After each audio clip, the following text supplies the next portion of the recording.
बिस्मिल्लाहिर्रहमानिर्रहीम, अस्सलाम वालेकुम, वेलकम टू द बीनर सलीम शो। पाकिस्तान तहरीक इंसाफ और हुकूमत के माबैन जो मुज़ाकरात हो रहे हैं उनका दूसरा राउंड आज हुआ और वो बग़ैर किसी नतीजे के ख़त्म हो गया। तीसरा राउंड जो है वो एक वक्फे के बाद होगा और वक्फा कुछ घंटों का नहीं, दिनों का है। जी हाँ, आपने बिल्कुल ठीक सुना, कुछ दिनों का वक्फा है और अब इन्होंने रिज्यूम करना है मंगल को, जो कि तारीख़ बनती है 2 मई। तारीख़ें बड़ी इंपॉर्टेंट है, हर गुज़रता दिन भी बहुत ज़्यादा इंपॉर्टेंट है, क्योंकि हमें ये नहीं भूलना चाहिए कि ये मुज़ाकरात क्यों हो रहे हैं, कौन कर रहा है। ये मुज़ाकरात डंडे के ज़ोर पर हो रहे हैं, ये मुज़ाकरात गन पॉइंट पर हो रहे हैं, ये मुज़ाकरात धक्के से हो रहे हैं, ये मुज़ाकरात ज़बरदस्ती हो रहे हैं। इन मुज़ाकरात का ये जो प्रोसेस हो रहा है इसका भी बेनिफिशरी इमरान खान है। अल्टीमेटली वो बेनिफिशरी होंगे नहीं, लेकिन इस टाइम पर वो इसलिए बेनिफिशरी हैं, उनको ये चीज़ सूट कर रही है। वो क्यों सूट कर रही है वो भी मैं आपको बताऊंगी, लेकिन सबसे पहले मैं आपको ये बता दूं कि जो सुप्रीम कोर्ट ने अपनी तरफ से डंडा चलाने की कोशिश की है ना, मुज़ाकरात, चलो जी चलो भागो, चलो जाके मुज़ाकरात करें, तो हुकूमत ने सुप्रीम कोर्ट के डंडे की रत्ती भर परवाह नहीं की है, वो डंडा हवा में ही चला है। सुप्रीम कोर्ट का जो डंडा चला है ना, हुकूमत ने कहा है कि अच्छा जी इन्होंने हमारे ऊपर डंडा करने की कोशिश की है तो हम भी इनके साथ खेलते हैं, क्योंकि हुकूमत वाले हो गए बड़े सयाने, और सयाने हो ही जाते हैं, कॉन्फिडेंस आ ही जाता है। जब वोट ऑफ कॉन्फिडेंस में आपको जो है विक्ट्री मिले, एतमाद के वोट में, जब आपको पता हो कि इस्टेब्लिशमेंट भी आपको बैक कर रही है, या अगर आप चले इस जुमले को ऐसे ले लेते हैं कि अगर आपको ये पता हो कि इस्टेब्लिशमेंट इमरान खान को बैक नहीं कर रही है, ठीक है, यानी आपके मुखालफिन को बैक नहीं कर रही है, और फिर एतमाद के वोट भी आपको मिल जाते हैं, ज़्यादा वोट मिलते हैं, बाकी जो जमातें हैं जो हुकूमत में हैं वो वज़ीर आज़म से खुश भी हैं, तो फिर बहादुरी आई जाती है, सुकून भी आई जाता है। और नवाज शरीफ तो मुज़ाकरात करना ही नहीं चाहते, उनका तो फैसला है, वो तो कहते हैं कि भाई ये तो ट्रस्ट वर्दी नहीं है इमरान खान, इसको तो बिल्कुल मुज़ाकरात नहीं करने चाहिए इनके साथ। मौलाना फजलुर रहमान साहब भी जो है मुज़ाकरात के हामी नहीं है और इसीलिए वो इन मुज़ाकरात में बैठे भी नहीं हैं। नवाज शरीफ साहब जो हैं वो सऊदी अरेबिया से लंदन चले गए हैं, वो अंत मौल मिठे चौल सुकून में बैठे हुए हैं, और उन्होंने कहा है कि भाई ये जो है ना, ये सब दिस इज़ ऑल जो है ये टाइम ज़ाया करने वाली बातें हैं।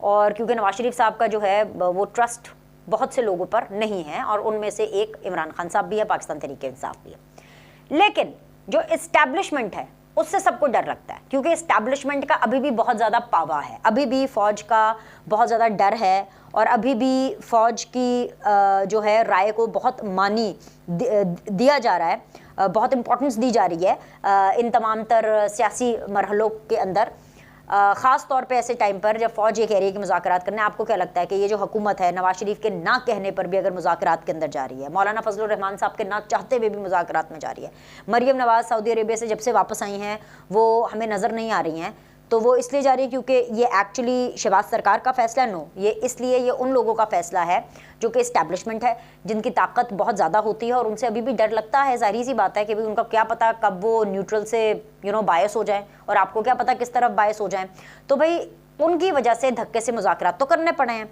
अब हुकूमत ने सोचा कि अब जब क्योंकि मुज़ाकरात करने पड़े हैं तो क्यों ना फिर हम मुज़ाकरात को खेल लेते हैं।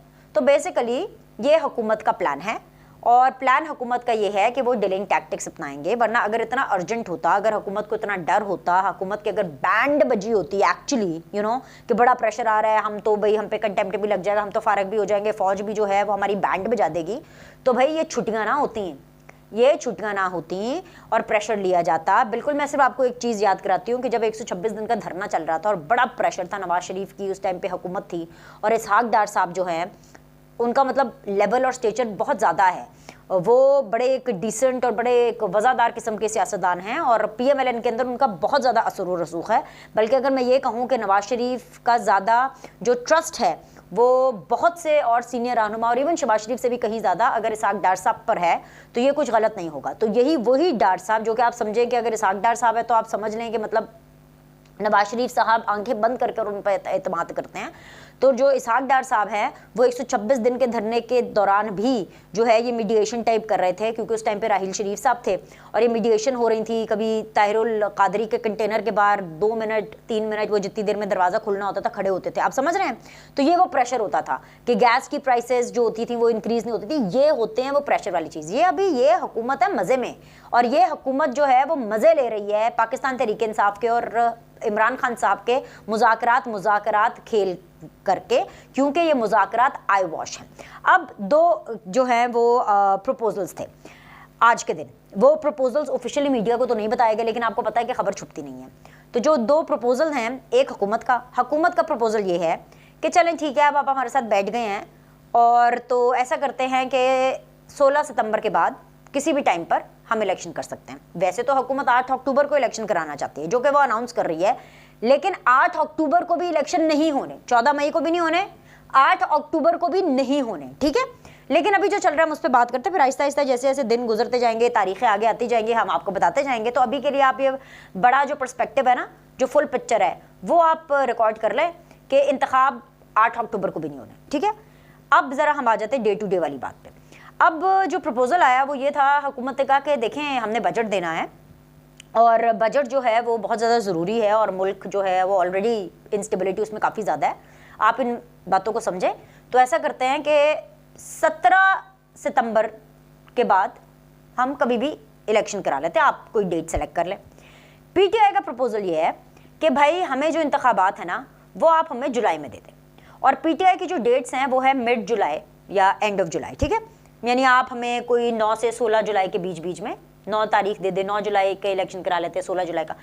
पीटीआई को इसलिए इंतखाबात इस डेट पर चाहिए क्योंकि पीटीआई को ये पता चल गया है कि सुप्रीम कोर्ट जो है वो तो अभी कंटेम्प्ट नहीं लगा रही है, सुप्रीम कोर्ट जो है वो अपना पल्ला झाड़ रही है और सुप्रीम कोर्ट ने टाइम दिया है, तो अभी तो मुज़ाकरात तो हमें करने पड़ेंगे। दूसरी बात यह है कि पीटीआई इसलिए भी मुज़ाकरात के ऊपर यह हामी हुई है क्योंकि जो शाह महमूद कुरैशी साहब हैं वो ऑफ कोर्स बहुत ज़्यादा करीब हैं जुडिशरी के, फवाद चौधरी साहब जो हैं वो इस्टेब्लिशमेंट के बहुत करीब हैं, और जो अली ज़फ़र साहब हैं उनको कानून का बहुत ज़्यादा पता है। तो उन्होंने इमरान खान साहब ने अपने तीनों जो कारतूस हैं वो एक तहत इस कमेटी में बिठाए हैं, और ये वो फेस हैं जो कि मुज़ाकरात का फेस है। लेकिन दूसरे राउंड से पहले ही इमरान खान साहब जब इस तरह के बयानात दाग देते हैं हीरो बनने के चक्कर में, अंदर उनके सुल्तान राय की रूह आ जाती है एकदम से, और कहते हैं कि देखो भाई अगर सितंबर से पहले उन्होंने मुज़ाकरात के अंदर इंतखाबात की बात नहीं की तो इन मुज़ाकरात का कोई फ़ायदा नहीं है। वहाँ से चाहे ख्वाजा आसिफ साहब हो, वो ये कह रहे हैं कि भाई हमें तो मुज़ाकरात करना ही नहीं चाहिए क्योंकि ट्रस्ट इशू है। सो बेसिकली ये जो मुज़ाकरात हैं ये एक ड्रामा, एक ढकोसला है, और पीटीआई को ये समझ आ गई है कि अगर 8 अक्टूबर को भी इंतखाब नहीं कराने और 14 मई को भी इंतखाब नहीं कराने तो ये तो बड़ा लंबा मसला पड़ जाएगा। तो पाकिस्तान तहरीक इंसाफ ने, बल्कि मैं कहूँ कि इमरान खान साहब इतने बुरे फंस गए हैं, इमरान खान साहब अपनी पागलपंती में इतने बुरे फंस गए हैं, अपनी इतनी फजूल डिसीजंस में इतने बुरे फंस गए हैं, वो अपने आप को इतना इररेलेवेंट महसूस कर रहे हैं इस पार्लियामेंट्री पॉलिटिक्स के अंदर कि इमरान खान साहब लिटरली घुटनों पर आकर के तरले मिन्नतें कर रहे हैं, और वो तरले मिन्नतों वाली ही उनकी सिचुएशन है क्योंकि उनको समझ आ गई है कि भाई ये तो मुझे इनसे इंतखाबात लेने ही पड़ेंगे, और वो इंतखाबात लेने का यही तरीका है कि हमें इनके साथ बैठ करके बात करनी होगी। ये है इमरान खान साहब का प्लान, और प्रपोजल मैंने आपको पीटीआई का बता दिया। दूसरी तरफ जो हुकूमत का प्लान है वो 8 अक्टूबर को भी इलेक्शन कराने का नहीं है, क्योंकि ये राइट इस टाइम पर, ये मैंडेट इस हुकूमत के पास है ही नहीं। ये जो मैंडेट है ये आज भी एस्टैब्लिशमेंट के पास है कि उन्होंने कब इंतखाब कराने हैं, ठीक है। तो उन्होंने अक्टूबर में नहीं कराने, या अक्टूबर की सिर्फ एक दिखावा दिया जा रहा है, एक डेट दी जा रही है, एक लॉलीपॉप दिया जा रहा है। जिस तरह ये मुज़ाकरात लॉलीपॉप है, उसी तरह इंतखाबात की जो तारीखें आ रही है वो भी एक लॉलीपॉप है।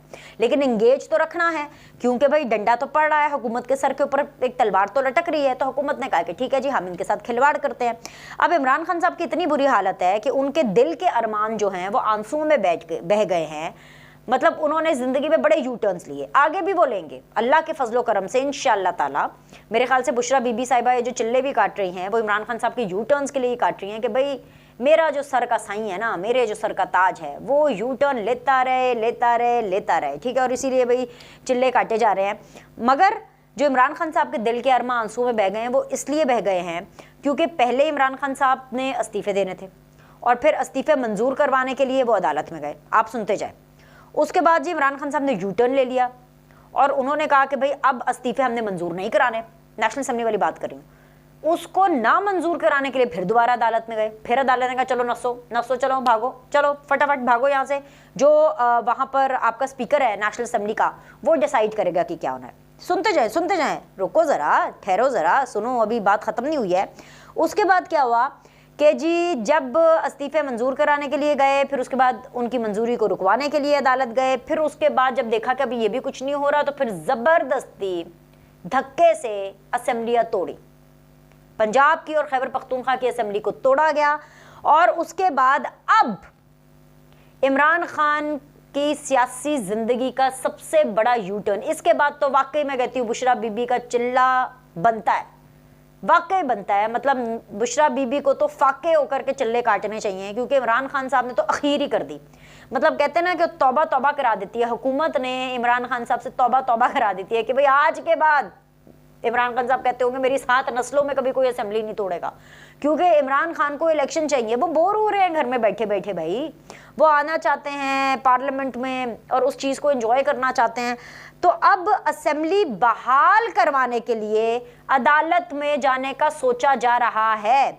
सब्तैन खान साहब जो हैं पंजाब से, पाकिस्तान तहरीक इंसाफ से, वो ऑन रिकॉर्ड हैं। परवेज़ इलाही साहब ऑन रिकॉर्ड है ये कहते हुए कि जी, और परवेज़ इलाही साहब अभी तक पीटीआई के सदर हैं, और वो ये कहते हुए ऑन रिकॉर्ड उन्होंने कहा है कि भाई जो हम दरखास्तें जो है ना वो लेकर जा रहे हैं। उसके बाद सब्तैन खान साहब से रब्ता किया गया, चेक किया गया, तो सब्तैन खान साहब ने ये बताया कि भाई हमने दरखास्तें अभी जमा नहीं कराई हैं, लेकिन ऑफ कोर्स हमने जो है उसकी ड्राफ्टिंग कर ली है और हमने ये तमाम तर लिख दिया है। क्या लिखा है, जो लुब्बे लुबाब है ड्राफ्ट्स का, वो ये है कि भाई क्योंकि इंतखाबात के लिए अभी क्योंकि मुज़ाकरात हो रहे हैं और जब जो भी डेट इनकी फाइनल होगी कि पूरे मुल्क में एक ही टाइम पे मुज़ाकरात कराना है, इन मुज़ाकरात के नतीजे में जो भी डेट फाइनल होगी कि जब हमने इंतखाबात कराने हैं तो फिर हम ये कहेंगे कि जी पंजाब और खैबर पख्तूनख्वा असेंबलियाँ तब तक बहाल करते हैं और नेशनल असेंबली के अंदर पाकिस्तान तहरीक इंसाफ के जो इस्तीफ़े हैं वो नामंजूर हों और इनको नेशनल असेंबली में जाने की इजाज़त दी जाए ताकि असेंबलीज़ मुकम्मल हो जाए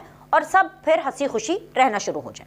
लेकिन ये सब तब होगा जब एक्चुअली मुज़ाकरात की एक डेट आ जाएगी। अब ये जो डेट है ना, ज़रूरी नहीं है कि मुज़ाकरात उस डेट पर हों, लेकिन एक डेट मुत्तफ़िका लेना बहुत ज़्यादा ज़रूरी है। वो डेट शायद मिल भी जाए। ये जो 3 दिन का गैप आया ना, इसमें फ़ौजी भाई समझाएं हैं, जुडिशरी के जो भाई हैं वो समझाएं। बैकडोर तो राब्ते हर एक के रहते हैं, क्योंकि कोई भी लो प्रोफाइल नहीं रहना चाहता। हम तो एंकर्स हैं ना, हम तो कभी रहते ही नहीं लो प्रोफाइल है। हम तो घर में भी बैठ के वीलॉग्स कर रहे होते हैं, दफ्तर जाके भी प्रोग्राम कर रहे होते हैं, लोगों से मिलते हैं, पॉलिटिकली भी लोगों से मिलते हैं, प्रोफेशनली भी लोगों से मिलते हैं, तो हम अपना काम ही कर रहे होते हैं। तो हमारा तो लाइफस्टाइल ही नहीं है लो प्रोफाइल रहने का, हमारी हर चीज़ ही हाई प्रोफाइल होती है। लेकिन ये जिन लोगों को लो प्रोफाइल रहना चाहिए ना, वो भी नहीं रहते, किसी को शौक नहीं है। हर एक को जो है सोशलाइज करने का शौक है। तो इन 3 दिनों के ना ये सोशलाइजेशन होगी ताकि कोई ना कोई एक मुत्तफ़िका तारीख निकल आए, क्योंकि तारीख पेपर पे मिलना बहुत ज़्यादा ज़रूरी है, क्योंकि उससे सुप्रीम कोर्ट को एक फेस सेविंग मिल जाएगी, यानी कि चीफ जस्टिस उमर अता बंदयाल साहब को भी फेस सेविंग मिल जाएगी। इमरान खान साहब भी लहराएंगे अपने कारकुनान से खिताब करने में, देखा भाई कैसा दिया फिर मैंने, हैं ये खान की टक्कर थी, देखो तारीख मिल गई। और हुकूमत भी जो है वो एक तारीख दे करके सुप्रीम कोर्ट से भी बल्ली हटाएगी, इस्टेब्लिशमेंट को भी खुश कर देगी कि सर देखें जी हमने आपके कहने के ऊपर जी असी मियाँ साहब नूं छड्ड के है इस्टेब्लिशमेंट दे कहने दे उत्ते असी मुज़ाकरात कीते ते देखो जी ए तारीख आ गई, ठीक है। लेकिन इंतखाबात तब होंगे जब इस्टेब्लिशमेंट चाहेगी और ये हुकूमत होल हार्टेडली, वो कहते हैं ना दिल से, तब इंतखाबात कराएगी जब एक्चुअली नवाज शरीफ के खिलाफ वो जो एक सर्कल, विशियस सर्कल था, एक साजिशी सर्कल था, जब वो ख़त्म होगा, जब वो साजिश की जो काले बादल है जब हटेंगे, तब जो है वो इंतखाबात कराए जाएंगे। क्योंकि चीफ जस्टिस उमर अता बंदयाल के ऊपर इस हुकूमत को और इस्टेब्लिशमेंट को रत्ती भर एतमाद नहीं है, नवाज शरीफ को भी एतमाद नहीं है, मौलाना फजलुर रहमान को भी एतमाद नहीं है। तो भाई चीफ जस्टिस उमर अता बंदयाल साहब के होते होते ये इंतखाबात जो है वो नहीं होंगे। सो बेसिकली ये पूरी गेम है जो मैंने आपको बताई है। और अब जाहिर सी बात है मंगल को इन लोगों ने मिलना है। मंगल को होगी जी क्या 2 मई और 14 मई की तारीख है। और दूसरी बात यह कि मरदमशुमारी के लिए जो है वो 15 मई तक तौसीह की गई है, तो 14 मई को तो किसी सूरत इंतखाबात होते ही नहीं है। सो बस ये गेम है एक, और एक दफ़ा फिर से सबको और स्टेक होल्डर्स को इंगेज करने की कोशिश जो है वो की जा रही है। लेकिन ये सिर्फ एक कोशिश होगी, एक दिखावा है, और ये सबको पता है कि ये एक दिखावा है। लेकिन इसी दिखावे के अंदर जो है इदारों को और तमाम स्टेक होल्डर्स को एक फेस सेविंग दी जाएगी। तो लाइक करें, सब्सक्राइब करें। आपसे अगले द बीनर सलीम शो में मिलते हैं।